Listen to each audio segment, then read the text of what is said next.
What's up, everyone?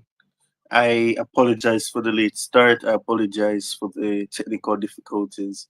I'm having some problems with my laptop, which I usually use to do streams.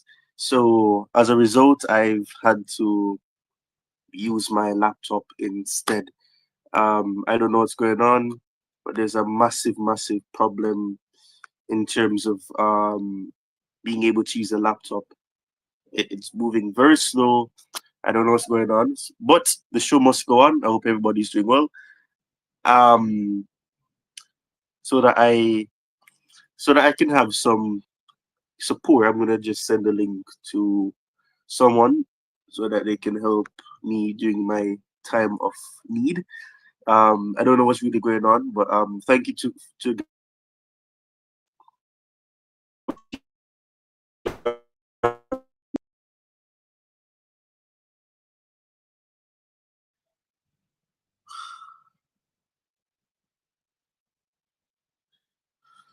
big up to you. So as I said, Jordan, big up to you. Thank you for joining. It's a pleasure to have a Liverpool fan here to support in the cause. But yeah, hope everybody's doing well. As you guys can see in um, the title says, "Can Chelsea turn around their season? Is it too late for Chelsea? Will Chelsea fall out of the top four race completely?" It's spicing up. We see that Newcastle have now jumped ahead of Chelsea and they're now fourth. And as it stands, Chelsea are fifth. Um, well, just 1 point, I believe. Not if I'm not mistaken, there's a 2 points. I don't really remember, but what I do know is that Chelsea are currently fifth. Um, but as as a result, we can't really blame anybody. The only person we can really blame is ourselves. So it's just the harsh reality of how things are. But we move, we move. But I'll be discussing a couple of things. These technical difficulties is kind of hindering what I had in mind. But I'll just speak. I'll just try to speak about what's going on.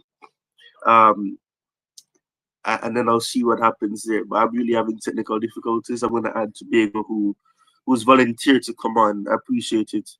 Coolest Shows podcast. Yeah. Okay, I don't know. I'm using my phone. It's a long time I haven't used my phone to add people, so it's kind of difficult. But big up to you, Tobago. Thank you for joining. But yeah, I had a plan Yeah, for this. Well, go on. yeah, big up time. Just fixing my mic. I don't know what's wrong with my mic, so keep on- keep on t- keep on talking. Then Okay. I just want to check I can hear you. Yeah, can you hear me? Is that Yeah, can anybody hear me in the chat? yeah. Now I can hear you. My problem is my mic. So when I do my live stream, I need to check it first. So now I'm on yours. It's so difficult to check it. Well, yeah, right. So my whole plan was to share items and all of that, to kind of help in the discussion of what I wanted to say. But obviously I'm using my phone, so I can't share anything. Oh, But okay. what I will do is I'll just say what I wanted to say about this. So As you'll tell me what to say. Okay. Let me see if I can send it to you. Yeah, but yeah. Big up to those who are watching. Two people are watching right now. Just give me a couple of minutes. I will, go through all of that. But essentially, it goes back to anybody that would have seen my Ipswich rant stream. I know it wasn't one of my brightest moments in terms of what people are used to. I've rewatched that stream numerous times, and I mean, I would like to think that I wasn't just rambling nonsense all the time or at all, but I know that a lot of people were not receptive of what I was saying in terms of the way I was saying it. But one thing that has proven to be the case even now is that many of what I was saying in that stream is exactly what's happening now. I spoke about the fact that, you know, there's this over reliance on Cole Palmer. Um, and literally, we got a point against Bournemouth due to a free kick. Reece James, who's, someone that you can perhaps trust to take free kicks at times, was able to get us a goal very late. If it wasn't for him, we would have lost that match. But it felt like a loss to me. Um, and it's a loss because now Chelsea have lost their spot in the top four. It's not by a large margin, but it's still a massive drop off because we had a good amount of points ahead of City and Newcastle, and now we find ourselves in a situation where we're in a top four race. It goes. We went from Maresca talking about, oh, we're not in a title race, so now being in a top four race. So I'm sure that he prefer it to be a case where we appear to still be in a title race despite not being in the title race, rather than what's going on now, because I don't know what's going on. It does not seem like the Chelsea that we were seeing in the early parts of the season. And I mean, there's positive, and I don't want this stream to seem like it's just going to be negative, but there is a lot of negatives. And I know that some of the things I may say, it may be highly critical for some people, but the fact is, there's a lot of things that um I would say Maresca hasn't done, and there's some things that he has done, and I'll explain why. Um, it's no secret that we know that with the former manager that we had, Pochettino, um, we had a very poor start to the season, or an inconsistent start to the season, where we were getting points here, they were getting 3 points, winning matches, and then we were struggling along the way, losing, dropping points, getting draws, not being able to score goals. And then it's so similar to that. Is that we took 4 steps forward early in the season, and we're taking 2 steps backwards all over again. It makes me very much concerned as to what's going on regarding that. But I don't know. It's very unfortunate. It's massively unfortunate, the situation that's going on at the club. Because we went from doing so well, being points, having the opportunity to go first, and obviously we didn't take that chance, which is not really a thing that is really important. But there's one thing that I have to say I don't respect about what Maresca has said or done, and it's the fact that, rather than taking accountability, he's saying that, oh, nobody expected us to have gotten top four, to be in the top four race, which is very ridiculous. Um, for 2 reasons. If anybody, well, in terms of what people expected with what Maresca would do, perhaps they would say that, okay, getting top four would be a difficult task. But to say that nobody expected us to get top four, that means that you're discrediting the fans that had high optimism that things could work, because there was promising signs at the end of last season to indicate that, okay, get a manager that can, bring the full together and do all of that, and maybe then you'll be able to get a good set of results going, and all of that. But I have to make mention of what I said in my Ipswich rant or Ipswich match review, where I kept saying that the cracks were there. The cracks were just there for months. And because of the fact that we're winning matches, or, oh, we're scoring goals for fun, people disregarded it. But the fact is, and it goes back to what I said in my analogy then, a lot of people, when it comes on to relationships, if they see red flags in their partner, because they enjoy everything else that's going on, they don't look at those red flags. And then when it becomes something that is so cataclysmic, something that is so horrible that it starts to affect your mental health, or it gets to the point where it starts to break you, that is when you have to say, okay, you know what, these things were actually there from the beginning, and I just don't play it. That is exactly what I've seen a lot of fans. And it's concerning to me because I would have said on numerous occasions, I've gone onto different panels, and I would have said that, okay, yeah, we won these matches, but I'm not convinced. I'm not happy. And I do streams, because I was doing a lot of streams from September coming down to December. I was consistently doing streams every week or most weeks. And I was doing those shows and I felt happy for the first 30 minutes, and then after 30 minutes I was just unhappy again. It was just a case, so I just could not look past the fact that we were just either being exploited in certain areas, or we were struggling to get more goals at a quicker pace, and then we had scares, and then maybe we get another goal, and maybe get another one, and then maybe we get a good cushion. But the fact is that you could see that over time, the players were going to eventually start to stop scoring goals, or Jackson started to have a dry spell. And Jackson is a player that, a lot of people have turned to scapegoat to say that, oh, if he had done this or if he had done that. No, no, no, no, no, no, no. If you're gonna say that, and as much as I wasn't Pochettino's biggest fan, you cannot not use that argument for Pochettino in terms of the fact that if he had scored more goals, we would have won. We would have won cup finals. We would have made it to the finals of the FA Cup. Things like that. And I'm not saying that you should use that as a margin. But if you're gonna say that because of this player not scoring goals, you could say the exact same thing for Pochettino, because it wasn't a case where we were not creating chances. We created opportunities. We were the better side in the Carabao Cup final against Liverpool, but we did not take our chances. We could not finish the dinner. We started it, and it's that we changed the mind at the end and said, you know what, I'm no longer going to take this. I'm not willing to complete the task that I have set out to do. That is a problem that I saw with Chelsea. But the thing is with Maresca, I've shared the tweet in that Ipswich rant. I keep making reference to it, but the fact is, I had used my tweet, in to really stir that conversation. Um, and it goes back to the fact that, with Maresca, I'm happy with what he's done in the past. He has overachieved in terms of what people expected from him, being an inexperienced manager, not managing a team in the Premier League, as the head coach before, and stepping off from the Championship to the Premier League. It was a big jump in terms of looking at it on paper, bringing up a team in Leicester City who have rich history in the Premier League and all of that.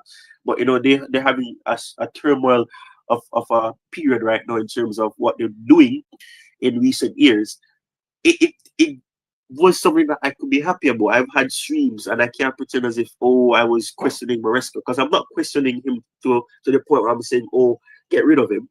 But he's not faultless, and a lot of fans are acting as if, okay, Maresca is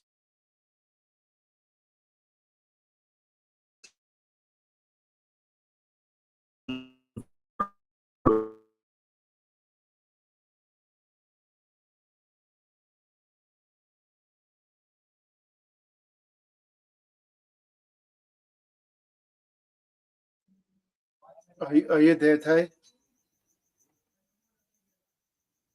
Can everyone on the chat hear me?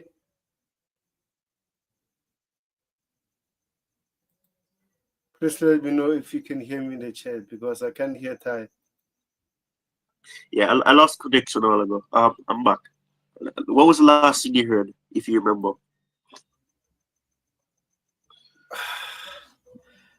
Yeah, man, I just lost Tiger on there, because actually I take a lot about other things. So I was focusing on what he said to me. So sorry about it. No.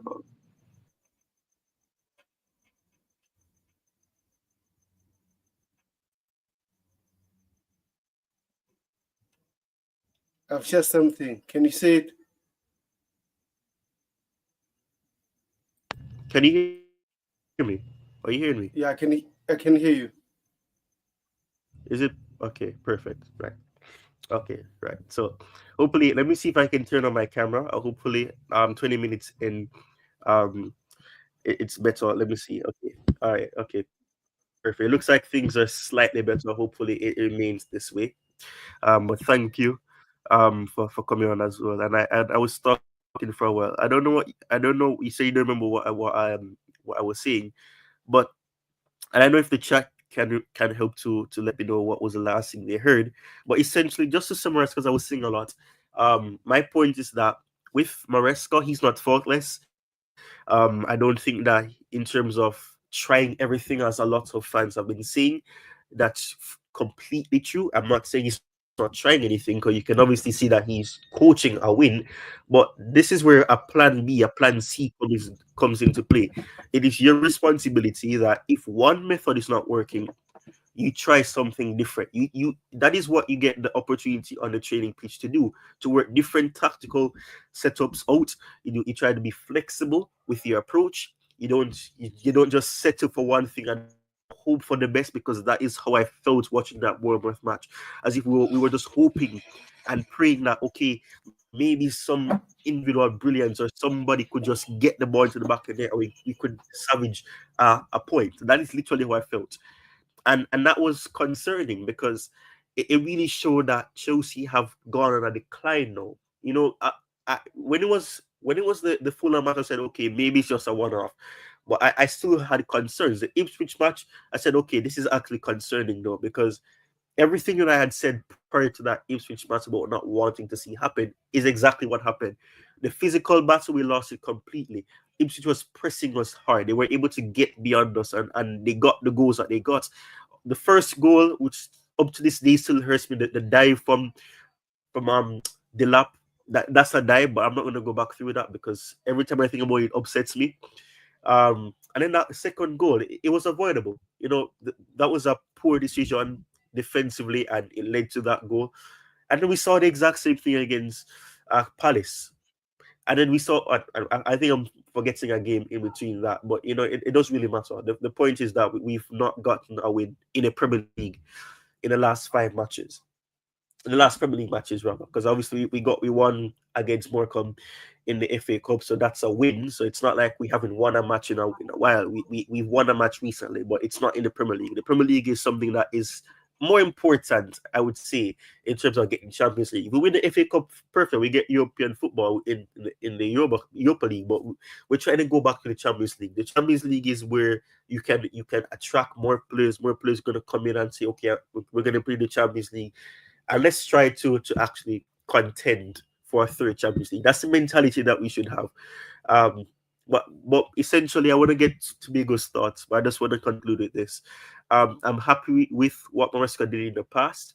He needs to prove to me that he has a plan B, because I haven't seen that. It's I'm not going to say make substitutions earlier, all those things, because the fact is, you can see that we have a team. We don't have a squad. We don't have one team that Maresca trusts. It's obvious. He doesn't trust some of those players. And we recalled Chalobah. I don't want to talk about transfers too much in this stream, but I cannot not speak about the fact of that this has happened. Chalobah was loaned out in the summer. We recalled him in the winter. It says a lot. It tells you what you need to know about the squad.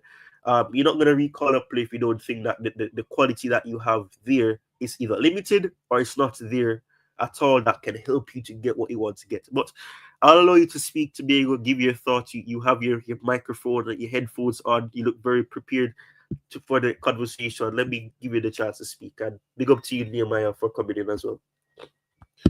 Yeah, big up time, big up to the chat. Can you hear me? Okay. Like, to be honest, Ty, as much as you are saying Enzo Maresca doesn't have a plan B, I disagree, because he was switching systems each and every games, and he got a game plan. Now we are getting found out, but at the same time, we're still creating enough chances to win games. So the difference between now and earlier is that we had a centre back pairing that was working, even though it was not perfect, Wesley Fofana and Levi Colwell. And I said the same thing, that if you lose either one of them, you're going to struggle, because the Sassi is not good enough. Townsend is on and off. Buddy Chile is on and off. Sanchez, I don't want to talk about him, because you know my thoughts about Robert Sanchez. In the midfielder, unfortunately, without Lavia, we are struggling. So clearly you can see that if there's no Lavia, no one will help us. So we had to play Moises Caicedo and Enzo Fernandez all of our games, our previous games that we lost, actually.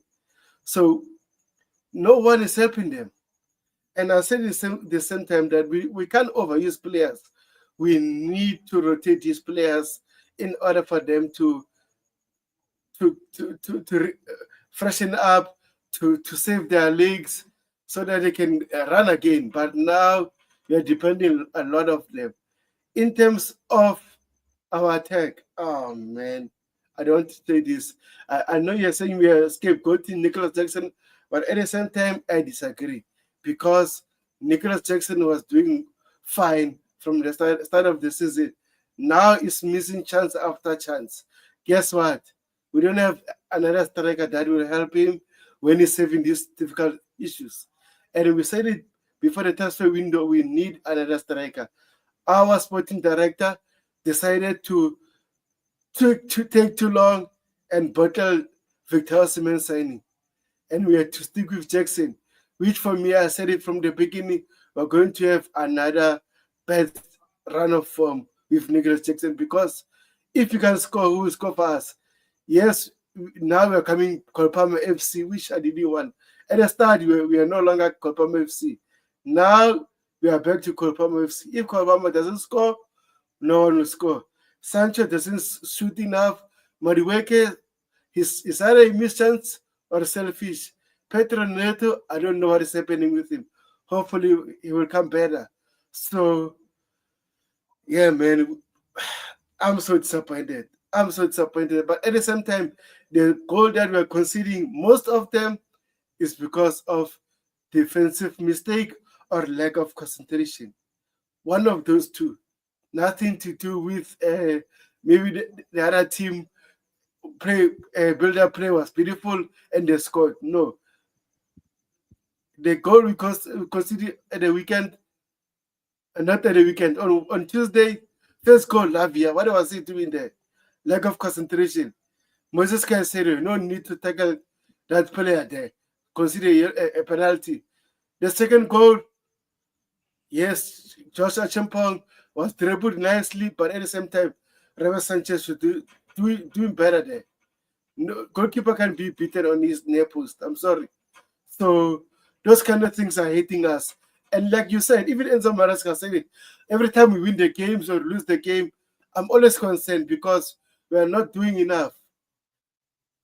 And, and now what I realized in the first half, if we don't score more goals, in the second half we're going to struggle because we used all our energy in the first half. In the second half, nothing is happening. So that's my take for now. I just want to hear from you. So we need to improve.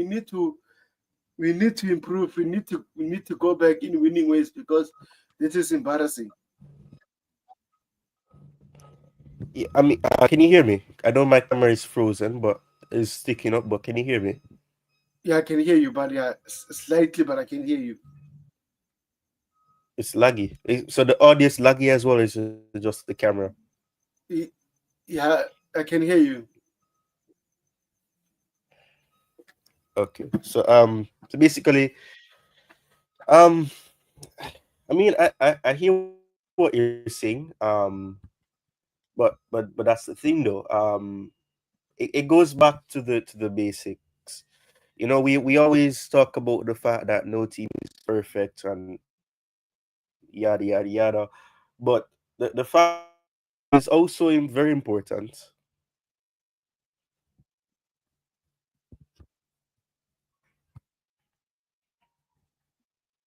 Oh, you're out again.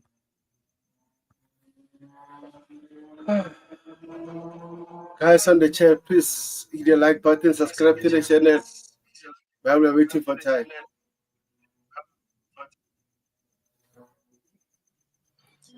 Yeah, the laptop is really not working out for me. I have to come back on the phone. Anyways, let me. But essentially, what I'm saying, I guess I have to work with the camera. Yeah, and I want us to still look at this though, the thing that you've shared for me on my behalf. Um, but yeah, it's like you said, you're saying that you disagree about the whole thing with Plan B and all that. Um, I mean, the approach that I saw him use, um, in terms of the selection in the midfield, for example, we had a three-man midfield on paper, where we had Lavia, Casado, and Enzo playing.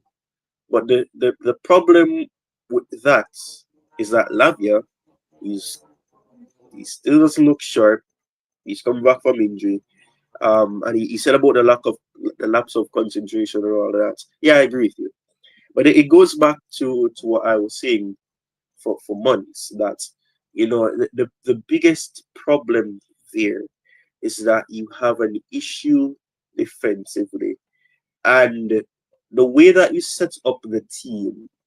I know you can't be too conservative, but there's things that you can do to ensure that you try to deputize for the defensive issue. Because as you rightfully said, Tobago, it's not a case where this defensive problem has been something that just started happening after 6 games. No, it's been going on inconsistently for the past months. Even when we were winning matches, we're conceding silly goals. Um, we almost gave away wins. We were winning by 1 goal margins. The only competition that we were winning comfortably most of the time was in the Conference League. And even then, against those opponents as well, some of them actually gave us a run for our money. Um, the team that we played against that gave us a difficult time is slipping in. I don't know if it's Astana or something like that, but they had chances to score and they hit the post and all those things. Those things are things that you don't ignore. Whether it's your quote unquote B team, as people say, or it's a case where it's just the first team in the Premier League.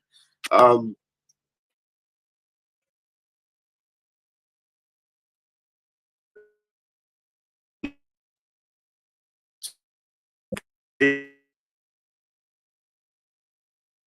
Oh, I can hear you right now. You if are I haven't lagging seen him again. try, right? But what I'm saying is that it is his responsibility to deputize. I know lots of people will say that we need a striker, and yeah, we do. Because Jackson, as you said, Jackson was scoring. He was clinical. I mean, some one opportunity was scoring. Now he needs six chances, and even then, that may not be enough for him to get a goal. Um, and then there's games where he doesn't even get more than one chance, and if he doesn't take that, he's not scoring a goal.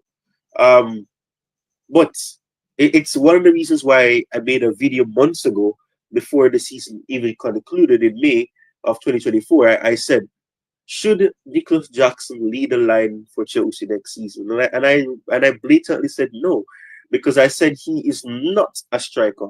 A lot of people say that, oh yeah, he's becoming a striker now and he's doing this and he's doing that. But no, he's not a striker. Not because you're scoring goals in a central position means that you are a striker. He's not.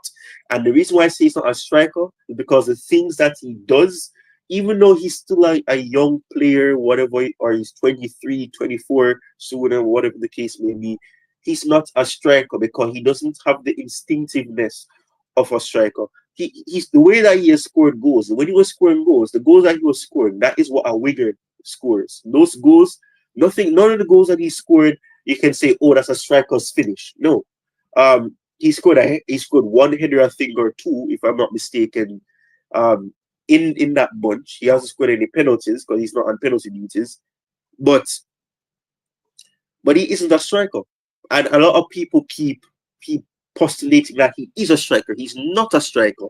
And whether or not he's playing centrally and he was scoring goals, he's not a striker. Because if you look at the way that he was scoring the goals, it was from him running from the left, going centrally with the ball.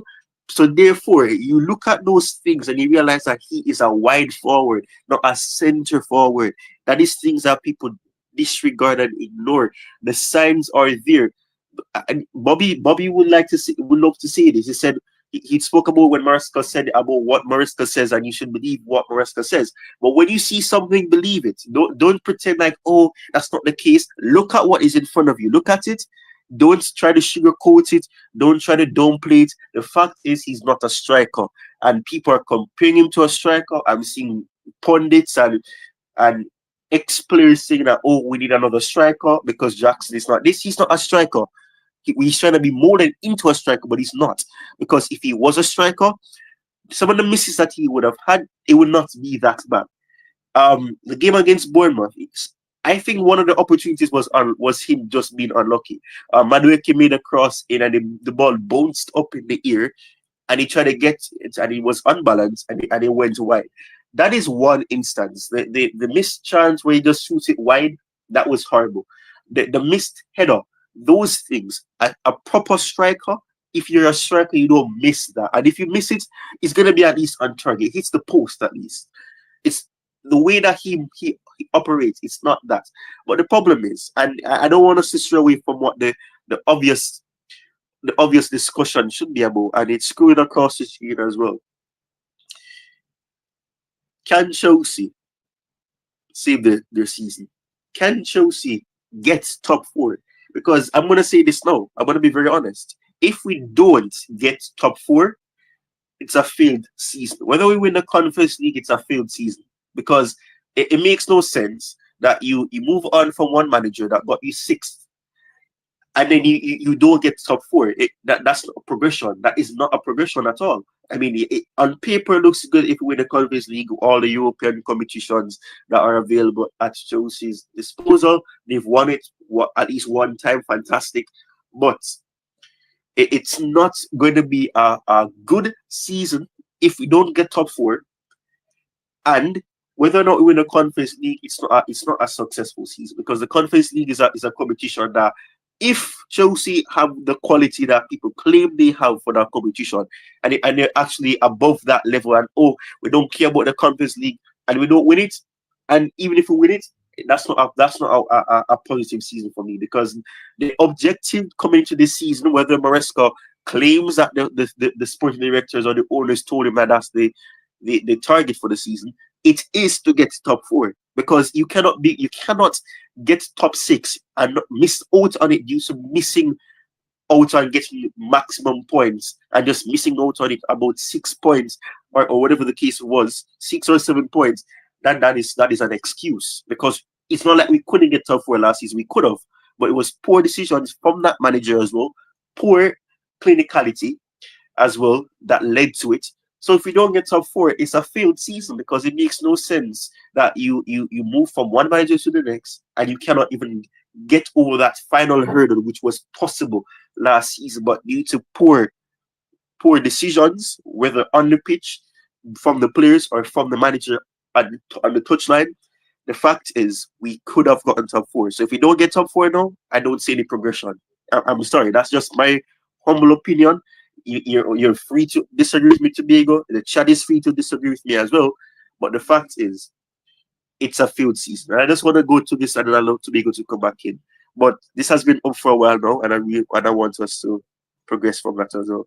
But Chelsea go winless in 5 successive Premier League games for the first time in 624 days since back in the 2022-2023 season. Can you imagine? That is 2 seasons ago. And that's how bad it is. So that's what I'm saying is that we took 4 steps forward and we're taking 8 steps back. It's backwards. But it's like I said in my mid-season review on New Year's Day. You know, the cracks were there. You know, we were dropping points where we were not able to finish off teams that were better than Liverpool. We gave them a run for their money. We could have won that match. We could have gotten a draw rather than a loss. But we were not able to keep that sustainability there. We couldn't sustain it. Jackson scored in the early minutes against Liverpool in the second half. And we just couldn't follow it up. We had chances after that, but we couldn't finish it. Man United, if we had won that match, I don't think anybody would complain. If United had won that match, you couldn't say they didn't deserve it because the match was so even. None of the teams was better than the other for a extended period of time. It was just back and forth, back and forth, back and forth, back and forth. So my point is, we need a striker, yes, but in the meantime, since these sporting directors are so oblivious to the problems, they did not see the importance of getting a striker in the summer. If it wasn't Victor Osimhen is not the only striker that exists in the world. Get somebody else. And that is down to the poor scouting, because I know there's some excellent striker that is out there that he may not get you 40 goals a season, but he can definitely rival Jackson. We needed that competition because now Nkunku is most likely going to leave the club. Nkunku wants to leave the club if reports are to be believed. And Jackson is going to continue playing because there's nobody else. Mark Gue is too young in Maresca's Mm. eyes to be getting that chance. So it's just going to be Jackson playing. He's going to be complacent because nobody is at the club that's going to bench him. So he's going to continue to play. And we're just going to have to hope that we play him into form. That's literally like Werner all over again, or Havertz, where you play them Mm. and you just hope that it clicks. And I'm concerned. I'm genuinely concerned because I was hoping Jackson would do better this season. And the way that he started was way better than he did last season. And then it happens when nobody else is scoring goals for you. I don't remember the stat as the amount of goals that we've scored, but what I do know is that most of those opportunities and goals, half of them and more than half of them has been from Cole Palmer and Jackson. So I think Tyrone we scored what 48 goals or something like that, or something 40 something amount of goals. But that's my point. It's relying on two players. So if Jackson doesn't score, we're gonna have problems. And if Palmer doesn't score, I almost said Werner. Oh my word! If Palmer doesn't score, we're in big problems. I can blame myself. I mentioned Werner. That's why Werner is in my head now. But what do you have to say today? I know you're gonna disagree with a lot of what I just said, but it's okay. Yeah, I hear your points. Can you kindly share what I've just shared to you? Because I Oh, think this sorry. is another constant that you are facing at the moment. Mm. Look, look at this. Big Yeah, I chances see. missed this Yeah. season. Mm. Right? Look at this. And look at the top players. Jackson, I don't want to crush him a lot because we know about him. Noni Mhm. Mariweka, this guy, man. How many chances we gave him? We gave him a chance to shine. Yeah. Man. And what's funny about this too, today, not to cut you. The players that are well, barring Palmer, the two bottom players are the players that barely get opportunities in the Premier League, and they've missed the least amount. And it's not like they haven't gotten chances. I mean, Felix got to start matches in the Premier League. I think what two? I think he started only 2 or 3 matches, which is I don't remember. I don't think it's been more than 5 where he started, and he's not even coming off the bench in other matches as well. So that's the problem. That is the problem.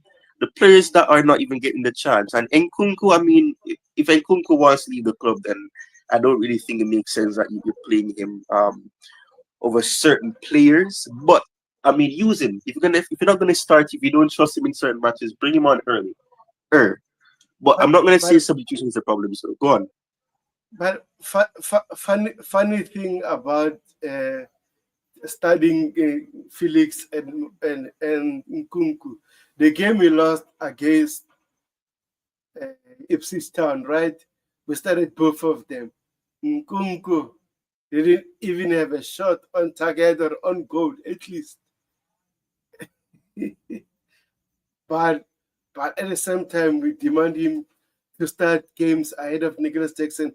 As much as I criticize Jackson, I think Jackson for now is the better outfit than Nkunku. Nkunku is not a striker. That's the issue I have here at the moment. We knew during the summer transfer window we needed a striker, and since we had a relationship with Jordan Mendes, we signed Felix just to make him happy. And then that one didn't work out as planned. Now we are struggling. It's because of this sporting director. We wanted John Tyrone, we wanted Samuel Morodion. We should have signed one of them. Maybe we should have been in a better place right now. I'm not saying it will work out overnight, but if at least someone that will challenge Nicholas Jackson, now we are missing chances left and right. Another thing that we are having at the moment, Sancho is a good player, but it doesn't shoot enough in order for him to score goals. This is another issue I'm having at the moment, right? So, and then also, like, I remember the video that you were talking about. I mean, the left thing that you're talking about, our midfielder is not balanced enough. But my question to you, that moment, Lavia was out. Who should Enzo Maresca play there? That's the issue that the sporting director should But answer. but but, but We look, and that's the thing though today. But that's the thing today. And that's you cut off again.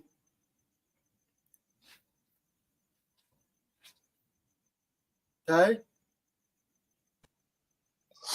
Right, I'm having connection issues now, but essentially, I keep making reference to that Ipswich Right. rant stream because I said so much in that stream that I said, you know what, I'm not gonna do another review complaining because it's just the exact same thing over and over again every match. It's not anything different. Creating chances, not scoring. It's been like that for years. Tuco even on the Tuco with and I remember when there was a case where Tuco, his name Tuco was actually just two because we never scored more than 2 goals in a game. I remember those days because it was only 2 goals we were scoring, and then we would either draw or we'd lose or we can't score goals in some matches. We win one by 1 goal. But the problem is, and as you just said, in that rant stream, I kept saying that we needed to have more midfield depth, quality. We don't have that. And that's why I kept saying, I kept saying I'm worried about Casado because Casado has had to do a two-man job in terms of the defensive role. And because as much as Fernandez, and I respect what Fernandez does in terms of creativity, he's created a lot of opportunities. And in all fairness, against Bournemouth, he was one of the brightest players in terms of creating opportunities, and he was let down because he created opportunities that could have made us win the match, or put the game to bed in that first half in particular. But the problem is he's not going to give you that defensive support. And Lavia coming back in, it shows that Maresca noticed that you needed that balance where you can have some defensive support. But the problem is, Lavia cannot even be eased back in. You have to start him, give him 60 minutes and more, or less, rather, because of the fact that he's still coming back in. He's injury prone, because we have to look at that now and just simply say that Lavia is injury prone. You can't depend on him for a season. And he's young. He's 20 years old, or 21, I believe, or something like that. So you cannot be depending on a very young player who's still learning the game as well, who's been out for such a long period. He barely played under Pochettino as well. Pochettino probably had him March, April. We signed him last season, and well, I wouldn't say last season, but essentially we signed him, and we couldn't even use him as quickly as he wanted to. So that's the thing, and in that and what I'm saying when I said that in that stream, I wasn't saying that we should be playing other players, because if you realize, I didn't say that start this player, start that player, but it's like I said, we needed to do a lot more recruitment, and I even mentioned in that stream, I said the sporting directors are at fault for this, because it is your responsibility that you should guide the head coach, the manager, whichever terminology you want to use, to know that, okay, this is what you have at your disposal.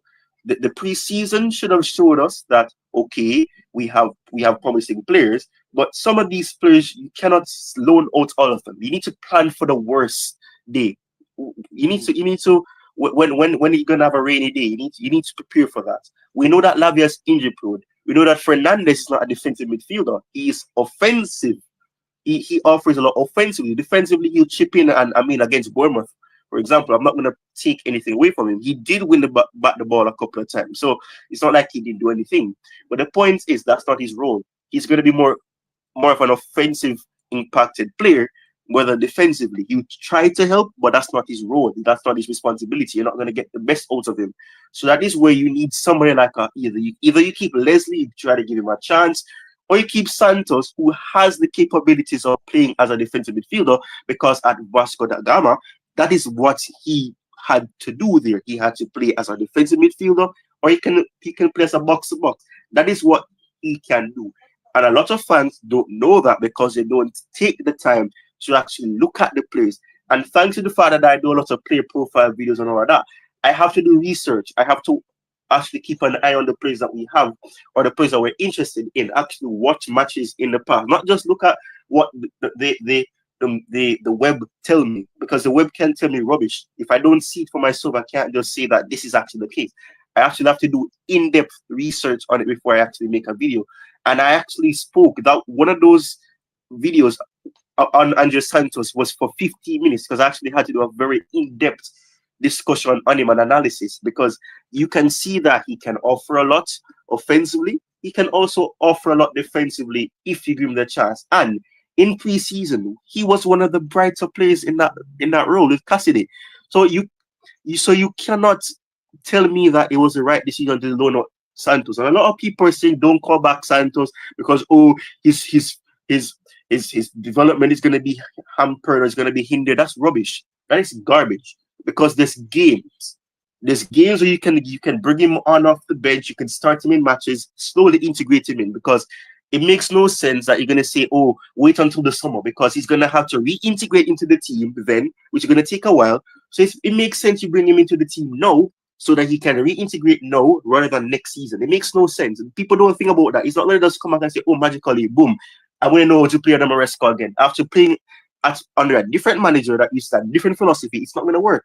So a lot of people need to understand that Santos is our player. Strasbourg is a sister club with blue coal and all of that. But at the same time, you can get other options. You can either bring back Leslie, let him go to Strasbourg, where he can continue to develop. I know he's getting game time at Southampton more than he was under the former manager, but we need to think about Chelsea as well. It makes no sense that we have options there. I'm not saying we should buy a midfielder because we have multiple midfielders that if you trust them, if you invest in their development, they can save you having to spend millions, and you can use that to actually strengthen your either your goalkeeping options or your striker option or your defensive options if you see fit. But that's why I kept saying that in that midfield we don't have enough quality because if Casado isn't there, you're gonna play Enzo Fernandez with who? Who's gonna play there? Dewsbury Hall is not going to be able to do that because Dewsbury Hall is an offensive midfielder as well, and that is why I don't criticize Dewsbury Hall as much because when I did my research on him and I did my player profile video, nothing defensively was in it. I kept saying that he was crucial in them Leicester City, that is, getting certain goals, creating opportunities, playing as a box to box with NDD, having an offensive role. Those are the things people need to do research. So when people are disappointed that Dewsbury Hall is not doing this defensively, that's your problem because you did not research the player. You did not look at what he does. So you're expecting him to be doing defensive work when he's not a defensive midfielder. He's not going to do that because that's not what he was utilized at Leicester. And that is why when Maresca utilizes him, you realize that he's doing offensive work more than defensive work. When he has to do it, he's not going to be good at it because that's not the player that he is. You're misprofiling a player that he did not research and expect that he's going to give you this type of performances. It makes no sense. Only an idiot does that. And I'm sorry. Any fan that expected Dewsbury Hall to be doing do things properly defensively, you're stupid. I'm sorry. I just have to say it plain and straight because it is your responsibility that you know which players you have and what they can bring to your team and not just expect that they will deliver this when that's not their profile. It makes no sense. It's garbage. It's like expecting Sanchez, if you play him as striker, to score a goal because he's tall. That makes no sense. You need to know what the capabilities of the players that you have are. I've said a lot, but as I said, and just to clarify for fans that maybe saw me ranting and they were not listening to what I was saying, because I actually had to go back to hear if I was saying a bunch of rubbish. Because when people rant, sometimes they say garbage. I'm biased because I'm talking about myself, but I think a lot of what I was saying in that, I wasn't saying that players like Enzo Fernandez was why we lost. No, I wasn't saying that. What I was saying is that players like Enzo Fernandez, they're not going to be able to give you that balance that you need because he can create offensively, but when you need the help defensively, he's not going to be that guy for you because that's not his role. That's not his responsibility. And that is not what he's been used to when he was at teams like River Plate or Benfica briefly, or even with Argentina that people talk about World Cup and all of that. Three-man midfield. Don't forget that. Three-man midfield, Argentina. Three-man midfield sort of fluidity at Benfica. River Plate, same thing. Do your research and you'll know that. So that is why when I said that, I wasn't saying Fernandez was the problem, but I'm saying that with just Casado, who has to be doing a two-man job because with Lavia, he had more support in terms of defensive work. You're not going to have that with Enzo because Enzo is going to push up more. He's going to be offensively. He's going to be an offensive player. He's going to offer a lot offensively, defensively. That's not his role. So, as I said before, just to wrap it up, with the midfield, we needed to have kept one of Leslie or Santos, who is defensively more reliable, than an Enzo, so that if you want to get Enzo to continue to not have to be worried about coming back a lot of the time and then going back up, you can just utilize him, give him that freedom. And we saw that with the way that he was able to create a lot of chances that against Leicester, score a goal. Tottenham, exactly the same thing. That is because you give him that freedom to push up, because he doesn't need to worry about the defensive work. We did suffer because we could have conceded more goals because he was offensively high. He was just Casado there alone. And then we know the defense is not the best.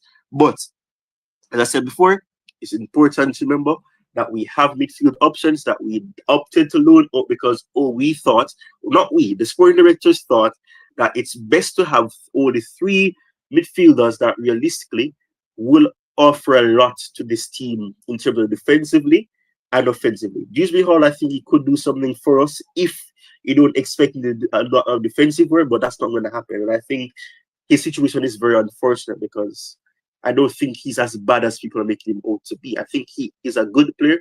I just don't think that he was a signing that we should have made. We could have used it to sign a striker. He was not a necessary signing. We have players who can offer what he offers. Chukwuemeka, although his career has gone downhill at Chelsea. Caside, if you give him that freedom to be more offensive, he could probably do more. Simple. We're misprofiling a lot of players, and I know I said I would just end it with what I just said, but just because this came back to me as well. The fact you said Sancho doesn't take a lot of shots, misprofiling. We just sign players for fun. If you do your research, Sancho is a creator more than a scorer. Dortmund, he creating chances. Man United, he wasn't scoring a lot of goals, but he scored goals here and there, creating chances. That's what he does. Neto, not a goal scorer, creating chances. We signed players that are creators. We didn't sign players who could score goals for us, and that's down to the recruitment, not the manager, because I don't think the manager said, get me Neto. I generally don't think he wanted Neto or Sancho, but he took the players because, okay, these signings have been made, and fair enough, and they're good players, but you're not going to get goals from them. So it's down to the profiling of these players. You sign the creators, not scorers, so you can't expect them to be magically scoring goals for you because they're going to create, and if the player that they're creating chances for cannot score goals, it's not gonna work. It's simple as that. It's common sense. Do research, and people will not be disappointed when players are not scoring goals because they're creators, not scorers. That's it. I've said a lot, but over to you, Tobago.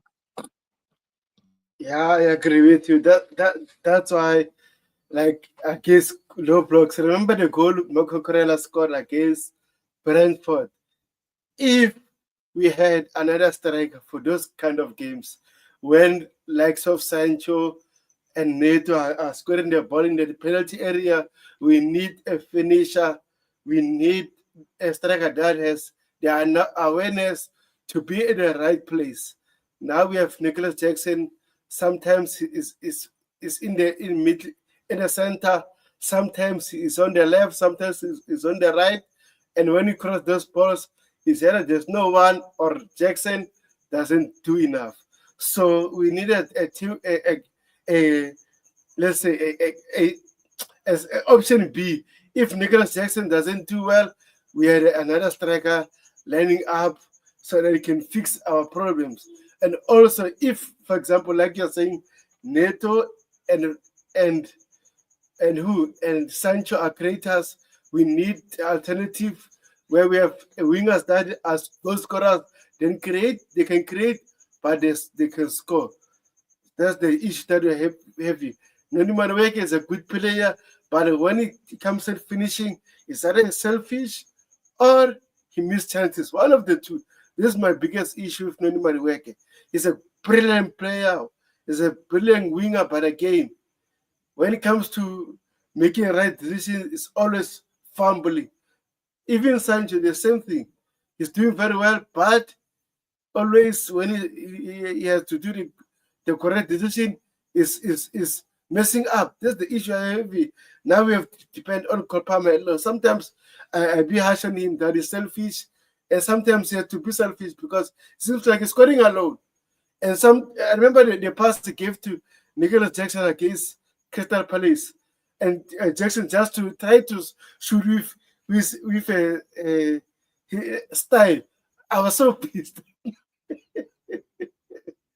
So he sometimes had to make decision for himself because Jackson tried to be a a mumush that night.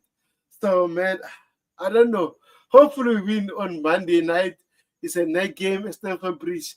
Maybe that will give us a confidence. But at the same time, my latest tweet I said, I don't see where can we find a win against Wolves because Wolves are starting to be a problem as much as they are playing fighting for relegation, but they're playing very well beside their previous head coach. With the new coach, I think they're playing brilliantly. So we're going to have issues against Wolves if we don't finish our dinner. This is the issues that we are having at the moment. So let me share what you are sharing to me. Man, I'm so bored. I'm so bored. Yeah, let me just give you the chance to be able to do that. But yeah, can you hear me? I have to be. 100%. I have to be. I'm making more changes than Maresca has made. Oh gosh, I have to be. I've had to make so many changes from one device to the next. Um, but yeah, um, right, yeah. As you said, it just goes back, and that's why that run stream that I cannot stop mentioning because, as I said, I mentioned so many things in that stream, and a lot of it has repeated itself. It's nothing new. Not scoring chances, creating opportunities, defensive frailties, all of that just keeps coming back. It's nothing new, and as you rightfully said, it's not like teams were just dominating us massively and the build-up Mm, play was all beautiful all the time. The goal that we conceded against Palace was literally a gift. We literally gave the ball right to them. mm. Bournemouth gave the ball. We gave them the freedom to do what they wanted to do, and that's exactly what Same happened. thing. So we can't. Exactly. So that's what I'm saying. It's down to the recruitment because I was not happy, and that's why when I rated the transfer market, a lot of people said, "Oh, don't you think that we had a good market?" I said, "No." Because we did not sign a defender that we can actually trust. I mean, on a free, Tosin beautiful. If Tosin doesn't work out, we're not losing much because we got him on a Mm, free, so it's not much of a loss. But we needed a defender. We loaned out Chalaba, which even Chalaba, I'm gonna say this now, Chalaba is not as, I mean, based on what we saw with the Sassy, I mean, I think we would take Chalaba and we called him because Chalaba can offer a lot more. He can actually play as a right back and he can trust him because he can move up the pitch and he can run. Actually, Sassy is not a right back, and one of the things because I remember being in your chat earlier, and he mentioned about the Sassy as a right back and all that. One of the biggest things that actually concerns me the fact that a lot of fans are they using that he's not a right back, but Maresca is utilizing him as a right back, and we can see that his ball playing is not the greatest, and as a right back, your ball playing has to be good for you to be able to deliver as a fullback, and he's not able to do that. So I don't understand. As a centre back, we haven't seen him do that much. If we're actually thinking about it, we've not seen him play as a centre back. I don't think I can remember the last time he actually played as a centre back. Um, for us. I think he played it recently. I think it was in the Conference League or something like that, where we play him as a centre back. I don't think he's played as a centre back in the Premier League. Um, in terms of application on paper, it's said that he plays like that in a three at the back when we play like a 3-5-2. When mm. we have the ball and all of that, but or 3-2-5 rather, not 3-5-2 because we have two midfielders and then five players pushed up. You know how it goes. So or as people call it, we have a 3-2-4-1-1 or whatever. Or that's not right. 3-2-3-1-1. My head is all over the place. But essentially that's the problem. But thank you for sharing this as well. It goes back to this. Maresca's record at Chelsea. He's had 32 games played um, as manager or head coach. He's had more wins than loss, and that is what I'm saying. That it's not a negative. And we've kind of divorced ourselves from the key question: can Chelsea turn around their season? And if they can, Tobago, what do you think they need to do? And I think I know what you may start with, but for the sake of the audience, um, can Chelsea turn around their season? And what do you think they need to do to change it around? I think we need to do three things. First thing first, like you said, I said it before, I will say it again. The reason why players sometimes are becoming injury prone or get tired is because they're overused. For example, the midfielder we can't rotate them because of the issues that we're having. Enzo Maresca doesn't trust KDH, doesn't trust Casade, doesn't trust Kani, he trusts Lavia, Moses Casado, and Enzo. At the moment, Lavia is on and off. So we have to trust two players. So we are currently overusing them. So what we need to do is either we recall Andre Santos or Leslie Okuchuk, one of the two, so that they can all rotate no matter what, because we need to rotate our midfielder. Sometimes it's a good thing to rotate them. Second thing, we need a solid center back. I don't care whether it's young, old, blah blah blah, because our sporting directors are obsessed with young players. I don't care. You can get a solid center back. They are there. I can even recommend them if they want. And also, I think we need a different profile of a striker, different to Jackson, a beast in the penalty area. Uh, Only one thing the center backs are fearing with Nicholas Jackson is his skill. That's it. His positioning in the penalty area is awful. His runs are awful. His decision making sometimes are awful. I'm not saying it's perfect, but in terms of dribbling, perfect. I know you'll do that. But finishing is awful. So we need to recall Leslie Okuchuku or Andre Santos, also a new center back who's experienced and a different profile of a striker. So I don't know whether you agree with me. Yeah, I agree with you. And I mean, it's so funny. You know, I don't wanna go back to the past because I don't want to go back to 2024. We're in 2025 for a reason. But 2024, Fulham, the preview when I was having my challenges. I know you remember that stream, and you had to come on and had to help me and all that. One of the things, and this is I don't know, like I don't know if I caused this. Probably I'm the one that cursed the club, but I kept saying, do you think that we should call back Andrea Santos? And then I said, I'm worried about if we call him back. He's Mm. playing at Strasbourg. Should we do that to the guy? Because I mean, there's no reason to really call him back when he's doing so well. He's playing games. He's leading them as captain and all that. So why call him back? But after that match, I said, you know what, maybe we should call him back because I'm actually worried. And I said Casado, I'm worried about Casado getting injured, but I'm worried about Enzo because Enzo cannot get to rest. And we know that he had a sports hernia and all that. And we know that with sports hernia, even though you have an operation, if you continue again, you can have a recurrence of that injury. So that is something that I thought about as well. And I'm saying, okay, Andres Santos can give you best of both worlds. He can offer offensive support. He can also help you when it comes on to the defensive aspect as a defensive midfielder as well. So do that, and either rest one of Casado or Enzo, but one of them needs to be rested because Lavia's injured. He's injury prone as well. I would need to actually look into this and bring back one midfielder. Swallow your pride. You made a mistake. Call back one of the midfielders that you opted to loan up because you thought that Dewsbury Hall will be able to do what needs to be done for the manager, but it's not going to work out because that's not what Dewsbury Hall is. And that's why I said I feel bad for Dewsbury Hall because he came to a club where a lot of expectations is that because he helped Leicester City so much to get back up, he'll be able to help them as well, help Maresca in the transition period. And then people say that, oh, he was needed because we transitioned quicker than was thought. But the problem is Dewsbury Hall is not a defensive midfielder. I'm going to say it for the second time. He's not a defensive midfielder. So a lot of fans are saying that, oh, he's not delivering in the midfield because the responsibility of that midfield is that you help the attack in terms of creating chances. And it's not like Dewsbury Hall hasn't created chances when he comes on.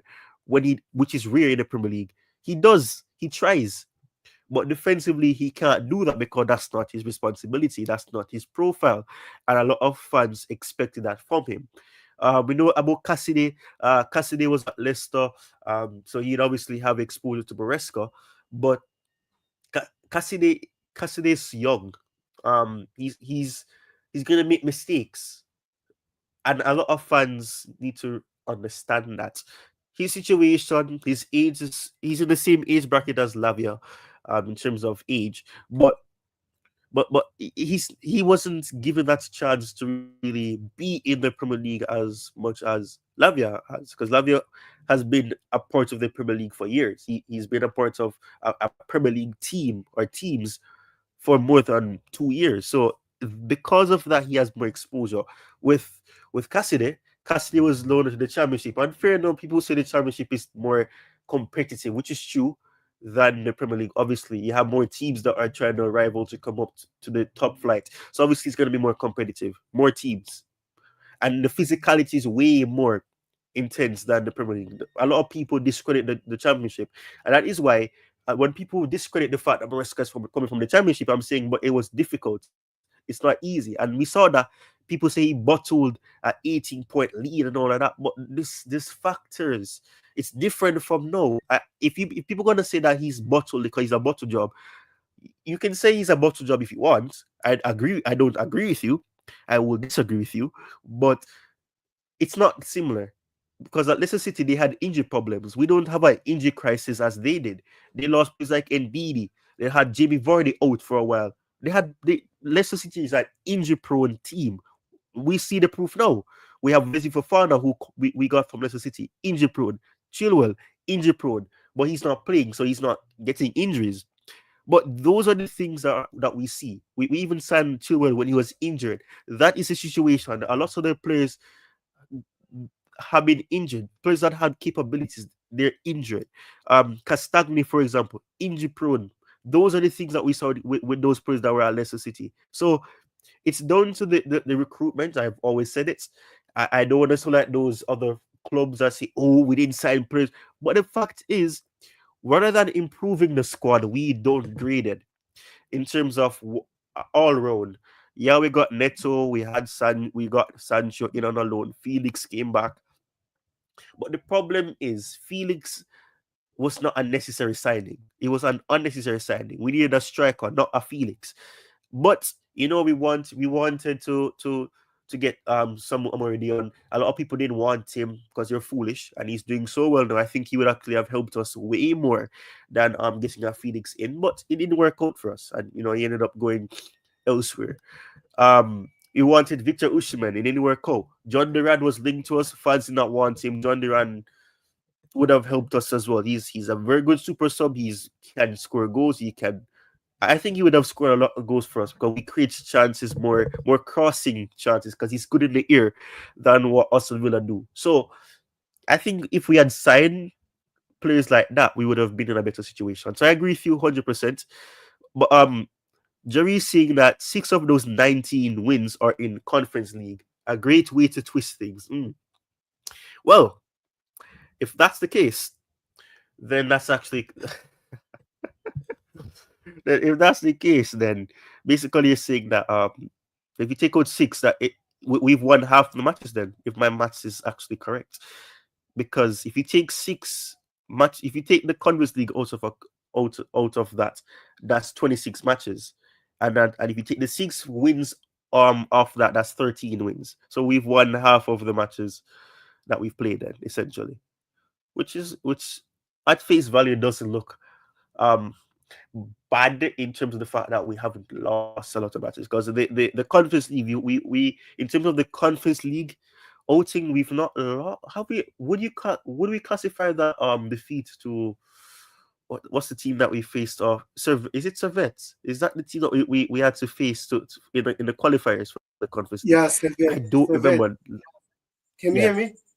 Right. So yeah, I can hear you. Right. So I don't know if you take that into account, because we did lose to them. We won on aggregate, but we lost to them. I don't know if that is taken into account of losses, because we've lost against Liverpool, City, Fulham, Ipswich, Newcastle.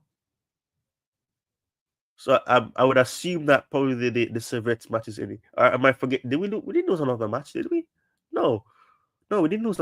We lost to Newcastle in the Carabao Cup. We haven't lost any other match since then. Not since then. Other than that, so it'd have to be the Servette match that is perhaps the sixth loss that's there, and then draws. We know that we due to Arsenal, Man United, Everton, Crystal Palace two times, Bournemouth. Um, what other matches am I forgetting? Uh, Nottingham Forest, yeah. Where are the matches there? Where are the matches we draw for it to be seven draws? Oh gosh. Ooh, this is bad. And there was an okay. Anyway, that's a sidebar. I'm not gonna prolong with that. But the win percentage is 59.38%. So I guess that's fair. But do you think, Diego, that Chelsea can still finish in the top four? I mean, it's the points makes it possible. And there's another item that's also there that I would have sent to you that speaks about the possibility if the season were to end today, um, it well, not if it ends today, but essentially, if there was one match left and we could get top four, the possibility is that we could still get top four. Because Newcastle is just ahead of us by 1 point. I think we're on 37 and they're on 38, or we're on 30 or they're on 39. One of the two. I know we have 30 something points though. So yeah, but do you think that we will get top four? Do you think that what I said earlier about if we don't get top four, it's a failed season? Because I know people are critical of that. But as I said before, I think that would be a failed season if we don't get top four, even if we win a conference league. What do you think? Two questions. Yeah, I agree with you. I said it from the start. My expectation is top four, because if we can get top four, I think for me is a failure. Marisha Pochettino managed to put us sixth on the table. We need to up what he created for us. We need to progress from what he did for Chelsea Football Club. So we can't say finishing fifth or sixth is an improvement or is the same thing. We need to make sure we are going to the top four. As much as I said from the beginning of the transfer window, we should have signed a striker. Now we have another window. General transfer window is open right now. Nkunku wants to leave. Let's make the best out of this situation. Let him go wherever he wants to go. As much as I like Nkunku, but at the same time, now I care more about Chelsea. We need to buy another striker. And then I hope we don't going to buy another potential FC, a young player FC. No, no, no, no, no, no, no, no. Every player got their price tag. Actually, every player got their price tag. Victor Gogaret is there. Victor Osman, Mhm. when we went to Galatasaray, the rumors say that if the club wants to buy him, they can buy Napoli, whatever Napoli wants, then they can terminate their loan uh, contract and can come to Chelsea. Same as that. Uh, Isaac, I don't think that will happen at the moment, because Oh Isaac is wow! Wouldn't we take Isak? Look at his form. Look at his form. We definitely take Isak. He's no, no, is it 8 or 9 games in a row he scored? eight. But the issue Right, with eight. Isaac, they want 150 for him. That's the issue at the moment. They want Yeah. 150 million. So Victor Gogoret, I Yeah. think now is 80. So 80, if we sell him Yeah. Kunku for 40, and then we manage to sell likes of Casadei, maybe even man, we already on on on the right track in terms of PSR. So why not splash money right now, and we'll deal with the rest in the summer, because we need to think for the long run rather than, oh, we need to wait for the summer. We can't wait for the summer. We're going to play Club World Cup in the summer, so we might Hmm. as well find whatever we need right now so that we can help the team. And I'm sure Enzo Maresca wanted a striker. But again, I was sporting director bottled it in the summer. And I said it over and over again that this will hurt us. Now we're hitting. Now we are where I said that Chelsea are going to strike depending on one player. Same as Moses said in Lavia. We can't depend on them. They are human beings. They're going to make errors. We need to freshen up. Middle defense is at the moment. Oh my gosh, I don't want to talk about it. Levi, every time when you're losing the game, this guy is fighting with the ref, everyone. Marco Correa, when you are losing the game, is out of control, trying to create unnecessary fouls so that the opponent can get red card and everything.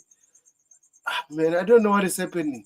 So we need to fix up whatever's happening at Chelsea to go back to the run that we are on. We had 8 wins in a row before this uh, Premier League poor form. So I don't know what happened really. So we need to go back where the honeymoon should be over. The losing or poor form honeymoon should be over by now. Start from Monday, we need to do better. But again, I'm not sure whether we're going to win. I'm gonna be honest. I'm not sure that we're going to win. Yeah, I mean, and that's a solid point as well. I'm hoping that it's not, as you said, I hope it's not a case where it's gonna be eight matches in a row win streak, and then we're gonna have to wait 8 games before it ends. It's gonna be eight games winless streak as well. That'd be horrible. But yeah, I mean, as you said, there's options out there. You know, it's so funny. We thought Victor Osimhen would be for a lot. No, we're hearing that it'll be for less. So, I mean, take the chance. As you said, if we can, even if you're gonna if you want Osimhen, that's if you want Osimhen, then you can sell Bro, Nkunku because Nkunku wants to leave. the same Yeah, sporting directors made sure they get Enzo Fernandez for 105 million, right? So if they deadline can day, do that with Enzo, deadline day. what deadline day? What about right now when it's a necessity that we need a striker and loan McGee maybe in the championship or whatever so that he can develop as a player. I said it before, this kid is not ready. And now even Enzo Maresca, you won't play him in the Premier League. I'm sorry, because he knows that this kid, if he do very a bad thing, the fans are going to crash on him. So he will protect him. But at the same time, Nicholas Jackson now for me is where you might as well play with 10 players without a striker. I'm sorry. I have to say this. We might as well play with 10 players without a striker because, man, this is not good enough, Tired. I have to be honest. No, no, no, no, no. Like I said, I give you that opportunity against Crystal Palace. I was so pissed, man. I don't want to lie. How can you do that? Ah, man. Yeah, I just want to thank Blue Belt FC for the £3 donation. Thank you for that. Yeah, he had said excellent analysis. Yeah, there's a lot of messages that I did not even get the chance to bring up because I was on my phone, so it was kind of difficult for me to to bring up any comment. Nehemiah Foley was saying big up to Biego with Stanley and Stewart needs to be sacked. Wow, bro, sporting directors at fault. They just care about money. Okay. Tosin doesn't convince me. I mean, a lot of people can say that. I mean, with Tosin, I mean, I don't know. Maybe I'm fortunate that because I have done a lot of player profile videos on players that we've signed. Almost all the players we've signed, I've done at least a player profile or analysis video on them. So when they don't perform good, it doesn't surprise me that they're not performing good because I said, okay, um, they're either not going to be good at this part of defending, or they're not going to be a good aspect of being an attacker. So when they don't do it, I'm like, okay, this is what we're signing. We're just signing players for the sake of signing them, basically. Tosin, I Tosin has scored goals for us. He did that for Fulham as well. So I mean, hopefully we do keep him because I think there's a good player in Tosin in terms of aerially he can do something. When it comes on to playing with the ball at his feet, that is a problem. He's not the greatest as a ball playing defender, and I think that's one thing that makes him fall short. But defensively, he can make some tackles. I mean, we saw that he made some vital tackles. Look at the Bournemouth match, for example. So those are the things that when I did my player profile video, I made mention of defensive, you know, defensive reliability in terms of being able to make tackles or tackle reliability. That's what I should say, not defensive. So those are the things. Like if you actually do research on the players, you know what you're gonna get from them. So if they don't perform good, you know that this is why, because they either don't suit the system, or they don't have that chemistry with their teammates, because they're completely different profiles, and that's exactly what's happening. So if you get a striker in, I don't think anybody would care about the fact that Sancho isn't scoring as much goals as much. They may say, "Oh, we want to see Sancho score more goals," but if you had a striker that could get at the end of his process, and as you made mention of it, Tobago, Kukurea, the assist from Sancho and the way that he scored. If that was a striker, man, people would not be saying anything about Sancho not scoring goals. But the fact is, Jackson isn't scoring, but we saw Sancho creating the chance for Cole Palmer against Palace. We saw the goal that was scored. Those are the things that, like, if that could continue from with a striker, a focal point, we wouldn't have any problems. Neto, same thing. And as I said, and it seems like I'm promoting my videos, but I mean it's my channel. I think I can do that. But all the players that I've talked about, they have actually, been discussed on my channel in terms of what you can expect. And when I spoke about Neto, I said it. Neto is a creator. One thing that I want to see him do, and this is going to be verbatim because I remember exactly what I said because I actually went back and watched some of those videos. I think it's normal to watch some of your videos to hear what you said and see if what you said is actually true, especially in that juncture, in that niche. So and I said that I'm hoping that he comes to Chelsea. I know he can create chances. Injuries have hampered his time in the Premier League as well. So I'm hoping that he can score more goals for us.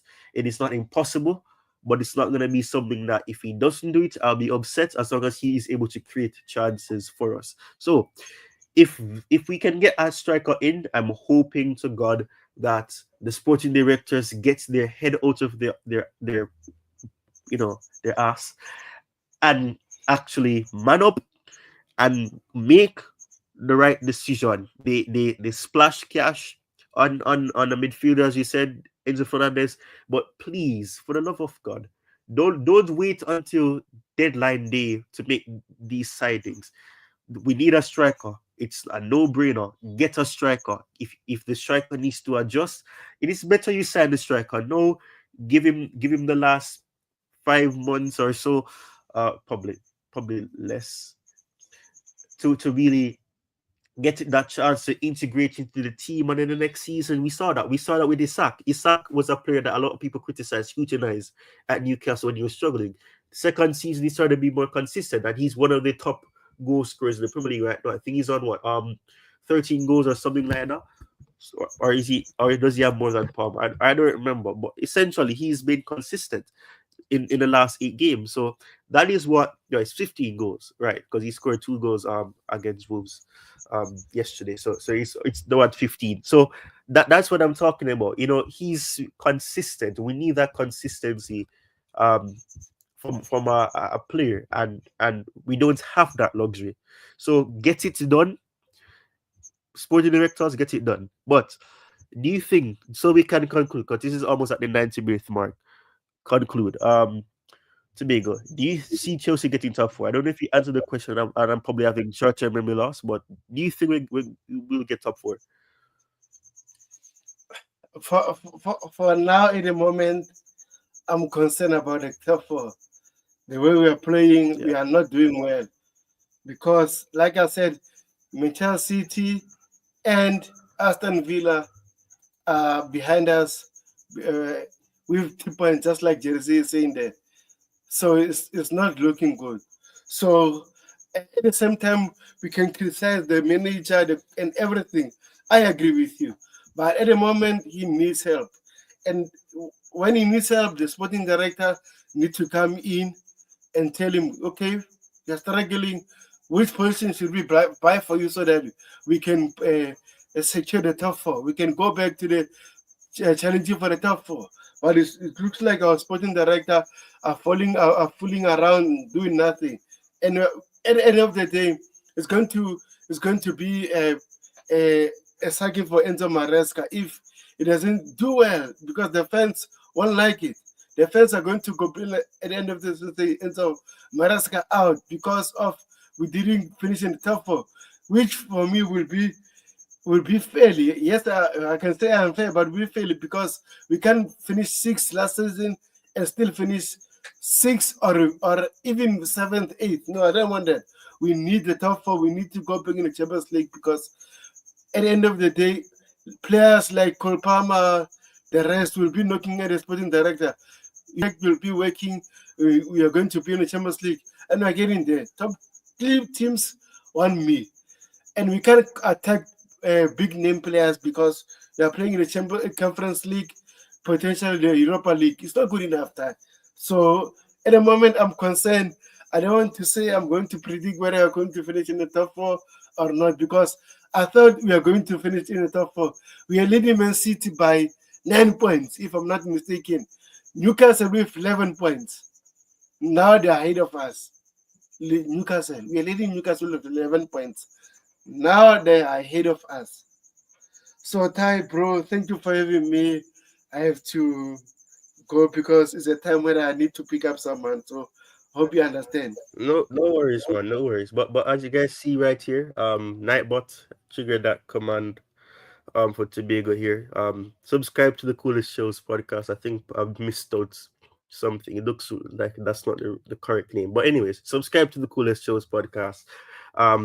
Yeah, and thank you for joining, Tobago. You can do what you have to do. Um, but thank you for volunteering to come on as well.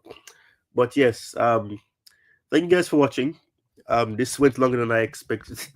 I wasn't actually planning to stream for this long, but I think it is fair that I opted to do the stream as long as I did, seeing as how I had a panelist on. But just so I can conclude this the correct way, I hope Chelsea can turn their season around. Will they do it? That's my concern. As Tobago said, we need to make some signings in the transfer window. Um, a lot, or bring back players rather. We need to make some changes. That's probably the better term to use. Some changes during the transfer window. So if it's calling back a midfielder in Andrea Santos or Leslie, do that. Simple, do it. Because we need that. We need that depth in that midfield. Dewsbury Hall is not a defensive midfielder, so he's not going to give you that. He's not going to offer you what you want him to offer. So get somebody that can do that. And Andrea Santos, more than Leslie, someone I trust to do that even more. So bringing back Santos, that's my hope. That is my plea. The sporting directors might not see this, but I hope that they get their heads out of their ass and they make the decision, which is to make the right decision to bring back a midfielder so that we have more depth. If Cassidy goes out, we need to fill that gap with our midfielder. So hopefully we're waiting on Cassidy to probably leave the club. And that sounds harsh for me to be saying because I was really rooting for Cassidy to make it at Chelsea. But I've always said I'm not going to be attached to players because if they leave the club, I will not, feel disappointed. And I'm sticking to that motto. It will help me in the long run so I don't get attached to players. But if Cassidy leaves, hopefully that is a little avenue that will open up for Santos or Leslie to come back. Because we don't need to sign a midfield. I don't think we need to. Santos can deliver for us. He can save us having to spend millions on another midfielder because we don't need to. We have the options. So do that. KJ Paris will come in as an offensive midfielder, attacking midfielder. People say he can play as a wide forward or winger, rather. Let me not say forward because that may be putting myself into danger. Estevan Willian coming in the summer, potentially. Those things are things that you need to take into consideration. So bring back those players defensively. Chalobah is back. We'll see what happens. We'll see if he's actually going to be important. Reports say that Maresca and the sporting directors have convinced him that he'll play a crucial first team role. So we'll see if that happens. But thank you guys for watching once more. This went over the 90 minutes mark. And as Jerry says here, come on, you blues. I'll see you guys in the next video or stream. And by the way, this is a little promo. I forgot to do it earlier.